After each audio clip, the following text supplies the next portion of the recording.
today in this khutbah is how does Iblis get you to be like him?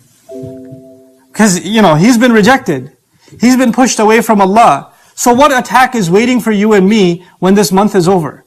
There's lots of places in Quran Allah talks about what He's going to do and how He's going to mislead and misguide.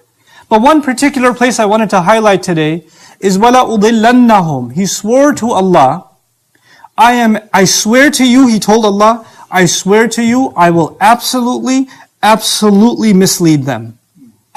I will absolutely confuse them. Dalal also means confusion. I will absolutely confuse them.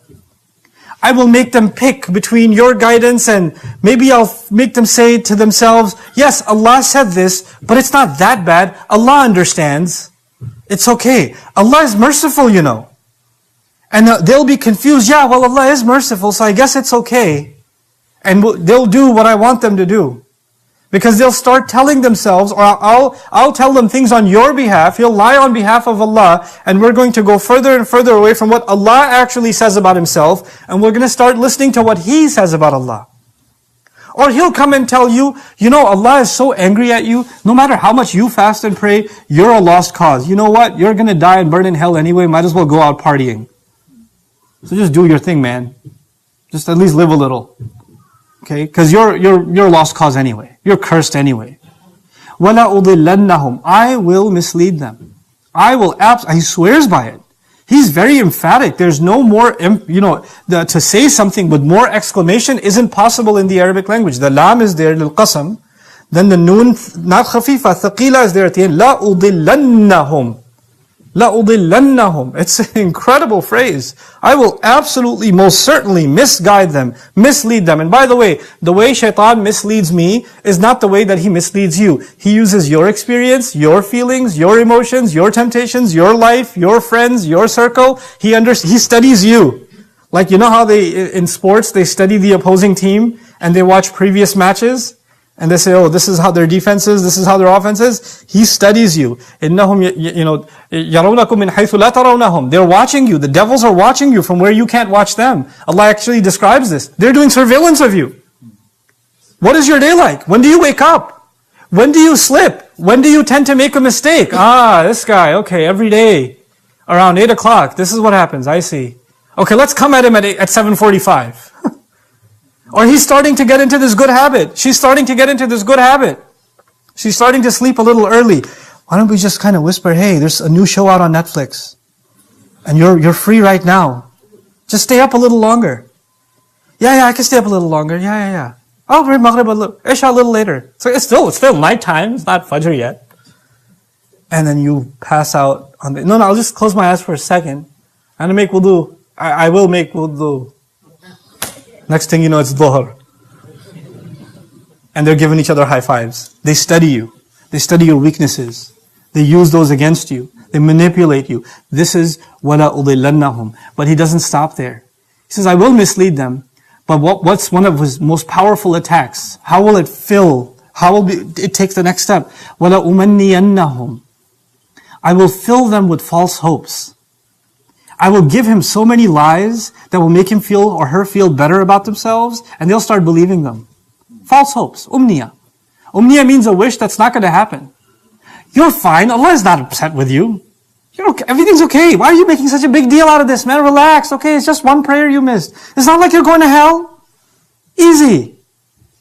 Okay, yeah, fine. Maybe what I said was backbiting, but they deserved it. Allah knows how messed up they are too, So, you start filling yourself with hope that the sin you commit, the sin I commit, whether it's the sin of our tongue or our eyes or our hands or whatever else, is not so bad. It's okay. Relax. You're being too hard on yourself. وَلَا أُمَنِّيَنَّهُمْ. Pat you down, go back to sleep. Easy. Take it easy on yourself. He will fill you with false hopes as to what makes you happy. You'll start telling yourself lies. You'll tell yourself, if I don't have this, I can't be happy. And whatever that this is for you, that's your problem. I don't know, and I don't want to know. But whatever this is that you think will make you happy, He'll make sure it's something that you get to by disobeying Allah, or that thing itself is haram. And you say, without this, how can I be happy? I need this because that's where my hope lies. Without it, I'll die. وَلَا أُمَنِّيَنَّهُمْ. And you will keep, and he will fill you with those hopes, those wishes, those dreams, over and over again. You're obsessed with them. That's all you're thinking about, is what you desire, what you want to attain. And it's not even coming from you. Every time you forget, and you wake up a little, and you start remembering Allah, or finding your purpose again, He'll come back and make you think about the wrong thing again, and again, and again. And you'll go back, and go back, and go back. And He says, I will absolutely do this, and I will do this continuously. I will keep at him and keep at him and keep at him. First, I'll figure out for every man and every woman, what is it that their weakness is? What is it that they desire? What is it that they wish they had? And once I figure that out, after observing them, then I'll keep hitting them with it. To the point where they're so obsessed with it, they'll do anything to get it.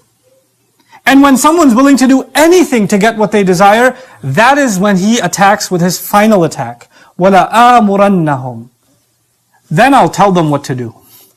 I'll command them at that point. And He's no longer suggesting. Before it's waswasa, it's just a whisper. It's just a try to confuse you, try to fill you with hope. But once He's got you hypnotized, once He's got you on lockdown, now He doesn't have to ask you what to do. Now He doesn't have to suggest. Now He'll just tell you what to do and you'll do it. If you don't do this, you're not going to get what you want. Okay, fine, I'll do it. I don't care about anything else. I just want to do this and I don't care. The words I don't care will become very easy for you to say. It doesn't matter. I'm just going to do whatever. Whatever will become your word. Because now nothing gets in the way of you and the umniyah He filled you in. The hopes that He hypnotized you with. This is His attack. This is what's waiting for us. And by the time that happens, by the time He gets to the stage where He can tell you what to do, by the time you and I are so duped that whatever our temptation, our desire, our greed is, we're ready to fall into it, dive right in, then you know what's happened? My whims, my desires have become greater than Allah. It's no longer Allahu Akbar. Then you can pray, and you can start your prayer with Allahu Akbar, but those are just words now. They don't actually mean anything anymore. They're just empty words. How is Allah Akbar? Then you become, and I become, like the people described in Surah Al-Jathiyah. Allah Azza wa Jalla says, أَرَأَيْتَ مَنِ اتَّخَذَ إِلَهَهُ هَوَاهُ وَأَضَلَّهُ اللَّهُ عَلَى عِلْمٍ. Have you seen the one that takes his temptations, his whims, his desires, and turns them into their God? Their desires become their God. And Allah allows them to be misled even though they have knowledge. By the way, the first one who allowed his desire, and his desire was recognition, by the way, shaitan's desire was recognition. He let that become his God. And Allah allowed him to be misled even though he knows Allah. So it won't even, that's the scary part about this. This month, maybe, inshallah, you spend some things learning about Allah's book. Maybe you spent time learning about Allah's Messenger sallallahu alaihi wasallam. Maybe you learned some things you didn't know before. Your ilm increased. Your knowledge of Allah increased. But let me tell you something. Just because knowledge increases, it does not necessarily mean that guidance increases with it. Shaitan has plenty of knowledge. And for him, it's not even knowledge of the unseen. He's seen the angels. He's seen Allah. He's seen the conversation. He's had direct conversation with Allah. He's seen the Messenger sallallahu alaihi wasallam. He's seen Ibrahim alayhi salam. He's seen the truth. He knows it. He saw the angels coming when the battle of Badr was happening and the Sahaba were going into battle. They didn't see the legion of angels behind them. He did. He ran away. He saw the angels. And after knowing all of that, he still disobeys. You know what that teaches us? When someone follows the footsteps of shaitan, he gets them so good that knowledge doesn't even help. Even if they have ilm. وَأَضَلَّهُ اللَّهُ عَلَى عِلْمٍ. Despite, يعني على الرغم من العلم. Even if they have knowledge, it won't matter. It just won't matter.